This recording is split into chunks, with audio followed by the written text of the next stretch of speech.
ബാബുവിനെ ലൈംഗിക പീഡന പരാതിയിൽ പോലീസ് അറസ്റ്റ് ചെയ്തു എന്നൊരു വിവരം കൂടി ഇപ്പോൾ വരുന്നുണ്ട്. ഇന്ന് ചോദ്യം ചെയ്യാൻ അന്വേഷണ സംഘം വിളിപ്പിച്ചിരുന്നു.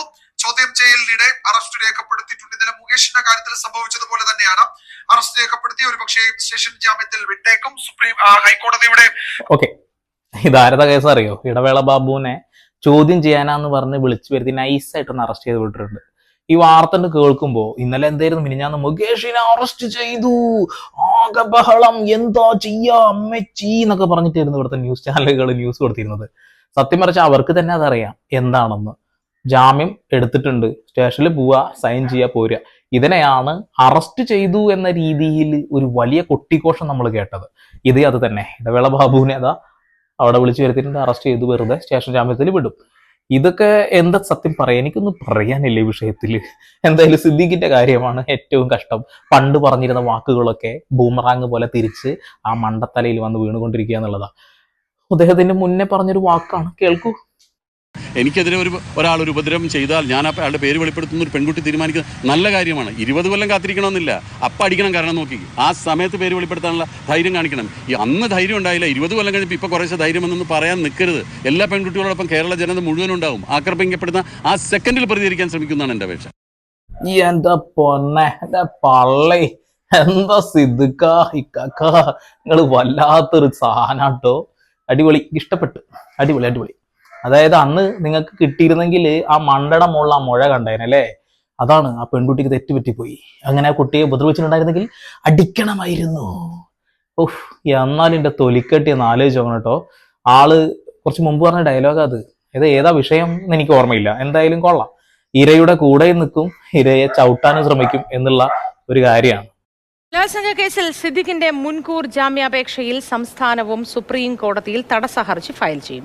ഇടക്കാല ഉത്തരവിന് മുൻപ് തങ്ങളുടെ വാദം കേൾക്കണമെന്ന് ആവശ്യപ്പെടും. തന്റെ വാദം കേൾക്കാതെ ഇടക്കാല ഉത്തരവ് പുറപ്പെടുവിക്കരുത് എന്നാവശ്യപ്പെട്ട് അതിജീവിതയും തടസ്സ ഹർജി ഫയൽ ചെയ്യും. ഓക്കെ, അപ്പൊ എങ്ങനെയുണ്ട്?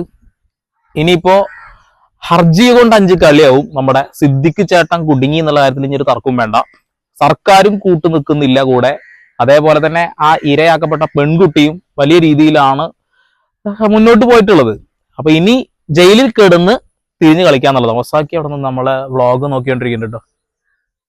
ഒസാക്കി ഓക്കെ, അപ്പൊ നല്ല കാറ്റാണ്, ഉള്ളിൽ തന്നെ കയറാം. ഓക്കെ, അപ്പൊ എന്തായാലും ഈ ഒരു വിഷയത്തില് നല്ല 8ന്റെ പണിയാണ് സിദ്ദിഖിന് കിട്ടാൻ പോണത്. സിദ്ദിഖ് ഇനി പുറം ലോകം കാണാൻ സാധ്യത വളരെ കുറവാണ്. സുപ്രീം കോടതിയിൽ മുൻകൂർ ജാമ്യത്തിന് അപേക്ഷിക്കുന്നതിന് മുന്നേ തന്നെ അതിജീവിത അവിടെ പോയിട്ട് എന്റെ വാദം കേൾക്കാതെ ഇയാൾക്ക് എന്ത് കൊടുക്കരുത്, ഒരിക്കലും അയാൾക്ക് ജാമ്യം കൊടുക്കരുത് എന്ന് പറഞ്ഞുകൊണ്ട് അവിടെ ചെല്ലുന്നുണ്ട്. അതേപോലെ തന്നെ സർക്കാരും ഈ ഒരു വിഷയത്തിൽ ഇരയുടെ കൂടെ തന്നെയാണ് നിൽക്കുന്നത്. ഇനി ഒന്നും നോക്കാനില്ല, സിദ്ദിഖിന് 8ന്റെ പണി കിട്ടുന്നുള്ള കാര്യത്തോട് തർക്കം വേണ്ട. ഇതിൽ സിദ്ദിഖ് ചെയ്തിട്ടുള്ള കാര്യങ്ങൾ വളരെ ഗൗരവമുള്ളതാണ്. ഇരയാക്കപ്പെട്ട പെൺകുട്ടിയുടെ മുൻ അഭിഭാഷകൻ പറയുന്ന കുറച്ച് കാര്യങ്ങളുണ്ടെന്ന് കേട്ടു നോക്കാം. ഫേസ്ബുക്ക് വഴിയാണ് തന്നെ കോൺടാക്ട് ചെയ്യാൻ ശ്രമിച്ചത്. മറ്റ് പലരെയും ഫേസ്ബുക്ക് വഴി കോൺടാക്ട് ചെയ്യാൻ ശ്രമിച്ചിരുന്നതായിട്ടും പരാതിക്കാരി പറഞ്ഞിട്ടുണ്ട്. ക്ലിയർ ആയിട്ടുള്ള മൊഴിയാണ്, വളരെ ഒരു അർത്ഥശങ്കയ്ക്കും ഇടയില്ലാത്ത വിധമുള്ള മൊഴിയാണ്. ഏറ്റവും പ്രധാനപ്പെട്ട തെളിവായിട്ടുള്ള ഫേസ്ബുക്ക് അക്കൗണ്ട് 28-ാം തീയതിക്ക് ശേഷം ഡിലീറ്റ് ചെയ്യപ്പെട്ടു.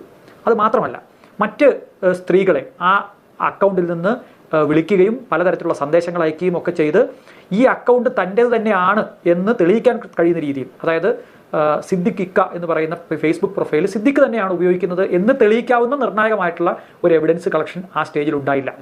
അപ്പോൾ അതുകൊണ്ട് തന്നെ സാക്ഷികളെ സ്വാധീനിക്കാനുള്ള ശ്രമം ഉണ്ടായിരുന്നു എന്ന കാര്യം പോലീസിനെ അറിയിച്ചിരുന്നു. ഇത് രണ്ടും പോലീസിന്റെ ഭാഗത്തുനിന്നുണ്ടായില്ല. ആ തെളിവുകൾ നശിപ്പിക്കപ്പെട്ടു. ആ തെളിവുകൾ നശിപ്പിക്കാൻ ഉപയോഗിച്ചിരുന്ന ഇലക്ട്രോണിക് എവിഡൻസ് എവിടെയാണെന്ന് നമുക്കറിയില്ല. 20 ദിവസം കൊണ്ട് തീർച്ചയായിട്ടും ഈ ഇലക്ട്രോണിക് എവിഡൻസുകൾ നശിപ്പിക്കാൻ കഴിയും. ദിലീപിന്റെ കേസിന്റെ വാദം പരിശോധിച്ചിട്ടുള്ള ആളുകൾക്ക്, മലയാളികൾക്ക് അറിയാം ഒരു ഇലക്ട്രോണിക് എവിഡൻസ് എന്തുമാത്രം നിർണായകമാണ് ട്രയലിൽ എന്ന്.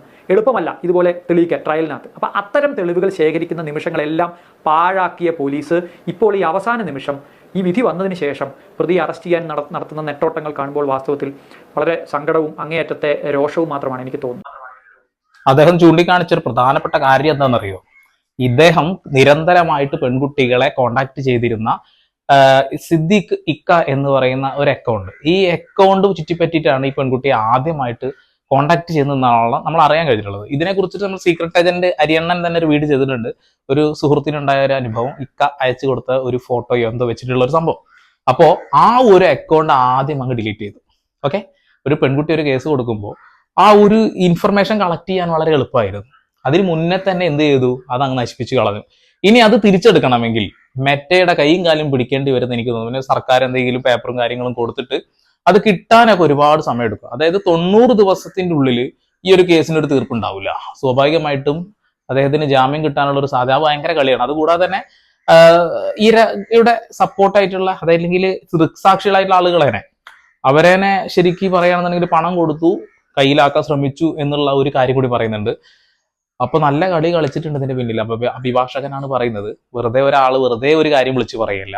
സിദ്ദീഖിന്റെ മൊബൈൽ ഫോൺ ഇന്ന് പല ഇടങ്ങളിലായിട്ട് ഓൺ ആയിട്ടുണ്ട്. ഒരു പക്ഷെ പോലീസിനെ ഒന്ന് തിരിപ്പിക്കാൻ വേണ്ടിയിട്ട് പല ഇടങ്ങളിലും വെച്ച് പല ആളുകളെ കയ്യിൽ കൊടുത്തിട്ട് അത് ഓണാക്കിക്കുന്നതാണോ എന്ന് പറയാൻ കഴിയില്ല.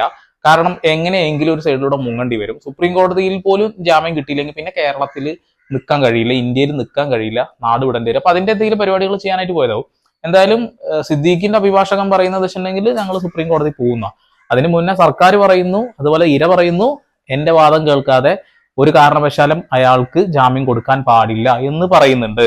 ഓക്കെ, അപ്പൊ എന്താണ് ഇവിടെ ഡിജിറ്റലായിട്ട് തെളിവുകൾ ഉള്ളത്? ഒന്ന് CCTV ക്യാമറ ഫുട്ടേജാ നശിപ്പിക്കപ്പെട്ടു, അല്ലെങ്കിൽ അതില്ല. പിന്നെ ഉള്ളത് ഇദ്ദേഹത്തിന്റെ കയ്യിലുള്ള മൊബൈൽ ഫോണിൽ നിന്നും എന്താ റിക്കവർ ചെയ്തെടുക്കണം, കഴിയുമോ എന്ന് എനിക്കറിയില്ല. ഒരുപക്ഷെ ഐഫോൺ പോലെയുള്ള മൊബൈൽ ഫോണുകളൊക്കെ ആണെന്നുണ്ടെങ്കിൽ അത് കുറച്ച് ബുദ്ധിമുട്ടാണ്. എന്തായാലും ഡിലീറ്റ് ചെയ്യപ്പെട്ട ഒരു അക്കൗണ്ട് തിരിച്ചെടുക്കുക എന്ന് പറയുന്നത് വലിയ ബുദ്ധിമുട്ടാണ്. അത് മെറ്റയുടെ അടുത്ത് കൈയും കാലും പിടിച്ച് എത്ര കാലം പിടിക്കുമെന്ന് പറയാൻ കഴിയില്ല. അപ്പൊ ഈ ഒരു കേസിലെ തെളിവ് നശിപ്പിക്കൽ കൂടി അദ്ദേഹം ചെയ്തിട്ടുണ്ട്. അതുകൊണ്ടൊക്കെ തന്നെ സുപ്രീം കോടതിയിൽ പോയിട്ടുണ്ടെങ്കിൽ ജാമ്യം കിട്ടും എന്ന് എനിക്ക് തോന്നുന്നില്ല. ഓക്കെ, മുകേഷിന്റെ കാര്യത്തിൽ അറസ്റ്റ് ചെയ്തു, വിട്ടയച്ചു. ന്യൂസ് മാധ്യമങ്ങൾ കാണിച്ചതൊക്കെ വെറും പോഴത്തരാണ്, അത്രയൊന്നും ഇല്ല. സിമ്പിൾ സാധനമായിരുന്നു, പോയി ജാമ്യം എടുത്തതാണ്, അവിടെ പോയി സൈൻ ചെയ്ത് പോന്നു. ഇടവേള ബാബുവിനെ ട്രാക്ക് ഒന്ന് വിളിച്ചു വരുത്തി അറസ്റ്റ് ചെയ്തു. അദ്ദേഹത്തിന് ഇപ്പോൾ പുറത്തു വിടുന്ന തോന്നുന്നത്. അങ്ങനെ ശക്തമായിട്ടുള്ള ഒരു സംഭവം ഇല്ല എന്ന് എനിക്ക് തോന്നുന്നു അല്ലെ. അപ്പോ പല കേസുകളും ഈ ഒരു രീതിയിൽ പണത്തിന്റെയും രാഷ്ട്രീയത്തിന്റെ പിൻബലം കൊണ്ടൊക്കെ സ്വാധീനം കൊണ്ടൊക്കെ അടിച്ചമർത്താൻ ശ്രമിക്കുന്നത് നമ്മൾ നിരന്തരം കണ്ടുകൊണ്ടിരിക്കുകയാണ്. സിദ്ദീഖിന്റെ വിഷയത്തിൽ സിദ്ദീഖ് തെറ്റ് ചെയ്തിട്ടുണ്ടെങ്കിൽ ശിക്ഷ വാങ്ങുക തന്നെ വേണം, ശിക്ഷ കിട്ടുക തന്നെ വേണം തന്നെയാണ് നമ്മൾ എല്ലാവരും ആഗ്രഹിക്കുന്നത്. തെറ്റ് ചെയ്തവൻ ആരാണെങ്കിലും ശിക്ഷിക്കപ്പെടുക തന്നെ വേണം. എന്തായാലും അദ്ദേഹം സിനിമയിൽ പറഞ്ഞ ഡയലോഗുകളൊക്കെ ആയിരുന്നു, മുഖം അടിച്ച് പൊട്ടിക്കേണ്ട എപ്പോൾ തന്നെ എന്നാ പറഞ്ഞത്. ആ പെൺകുട്ടിക്ക് ആ ഒരു സമയത്ത് അതിന് കഴിഞ്ഞില്ല, അതുകൊണ്ടാണ്. അല്ലെങ്കിൽ സിദ്ദീഖിന്റെ തലമണ്ടയിൽ ചിലപ്പോൾ ആ ഒരു പാട് കണ്ടേനെ അല്ലെ. ചാനൽ ഇഷ്ടപ്പെടുന്നുണ്ടെങ്കിൽ സബ്സ്ക്രൈബ് ചെയ്യുക, ബെല്ലൈക്കൻ ചെയ്യുക. നമ്മൾ വീണ്ടും പുതിയ വാർത്താവിശേഷങ്ങളുമായി വരും. അതുവരെ സന്ദീപ് എടപ്പാൾ സൈനിങ് ഓഫ്.